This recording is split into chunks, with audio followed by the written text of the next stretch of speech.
In this video, we will look at how you can change the ringtone in Microsoft Teams.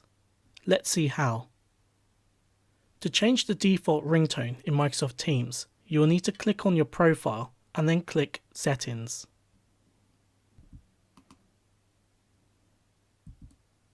From the Settings window, click on Calls on the left-hand navigation panel.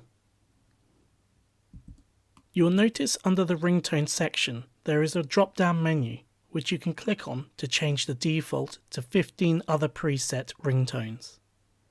You can select a ringtone and preview it by clicking on the play icon next to the drop-down menu. Microsoft Teams will automatically save the ringtone you have chosen, and so it's safe for you to close the settings window and continue to work in Microsoft Teams. Please note, currently you cannot upload your own ringtone or music to Microsoft Teams, but more options may arrive in a future update. Click on the Watch Next video to learn how to use assignment defaults to save you time when creating class assignments, and click on the subscribe button and the notification bell so you know when more useful videos are released.